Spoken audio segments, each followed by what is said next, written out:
ಅವರೇ, ಕೊನೆ ರಿಯಾಕ್ಷನ್ ತಗೊಳ್ತೀನಿ ನಿಮ್ದು.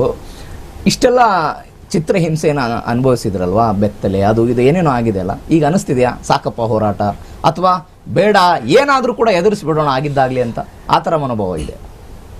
ನೋಡಿ, ನನಗೆ ನಮ್ಮ ಹಿಂದೂಗಳಿಗೆ ಇದು ಮಾತ್ರ ಅಂತಲ್ಲ, ಬೇರೆ ದಾರಿ ಇಲ್ಲ, ಬೇರೆ ದೇಶ ಇಲ್ಲ. ಇದ್ರೆ ವೀಸಾ ತಗೊಂಡು ಹೋಗ್ತೀನಿ. ಇನ್ನೊಂದು ಯಾವ್ದಾದ್ರು ಹಿಂದೂ ದೇಶ ಇದ್ರೆ ಹೇಳಿ, ನಾನು ಇಲ್ಲಿ ವೀಸಾ ತಗೊಂಡು ಹೋಗ್ತೀನಿ. ಎಲ್ಲೂ ಇಲ್ಲ, ನಮಗಿರೋದು ಇದೊಂದೇ ದೇಶ. ಮತ್ತು ನನ್ನ ಮುಂದಿನ ಪೀಳಿಗೆ ಪ್ರಶ್ನೆ ಏನು? ನನಗೆ ಹಿಂಗಾದ್ರೆ ಈ ವ್ಯವಸ್ಥೆ ಇವತ್ತು ನನಗೆ ಹೀಗಾದ್ರೆ ನನ್ನ ಮುಂದಿನ ಪೀಳಿಗೆಯ ಪ್ರಶ್ನೆ ಏನು? ನನಗೆ ಮಕ್ಕಳಿದ್ರೆ ಮಾತ್ರ ಮುಂದಿನ ಪೀಳಿಗೆ ಅಂತ ಅಲ್ಲ. ಮುಂದಿನ ಪೀಳಿಗೆ ಅಂದ್ರೆ ನಮ್ಮ ಹಿಂದೂಗಳ ಮುಂದಿನ ಪೀಳಿಗೆ, ಪ್ರತಿಯೊಬ್ಬರದು, ನಮ್ದೆಲ್ಲರದು ಸೇರಿದಂತೆ. ಆ ಪೀಳಿಗೆ ಅನ್ಯಾಯವನ್ನು ಪ್ರಶ್ನೆ ಮಾಡಿ ನಿಂತಾಗ ಆಗೋದೇನು?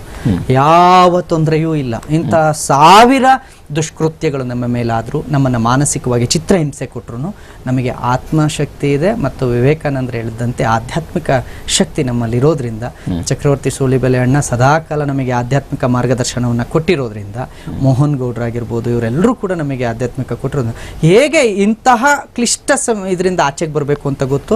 ಮತ್ತು ಇಡೀ ನಾಡಿನ ಹಿಂದೂ ಕಾರ್ಯಕರ್ತರು ಸದಾಕಾಲ, ನನಗೆ ಬೇರೆ ವಿಚಾರ ಗೊತ್ತಿಲ್ಲ, ಸದಾಕಾಲ ನನಗೆ ಬೆನ್ನೆಲುಬಾಗಿ ನಿಂತಿದ್ದಾರೆ. ಎಂತೆಂಥ ಆರೋಪಗಳು ಬಂದಾಗಲೂ ಕೂಡ, ಪುನೀತಣ್ಣ ನೀನು ಮುಂದೋಗು, ನಾವು ಹಿಂದಿದ್ದೀವಿ ಅಂತ ಹೇಳಿದ್ದಾರೆ.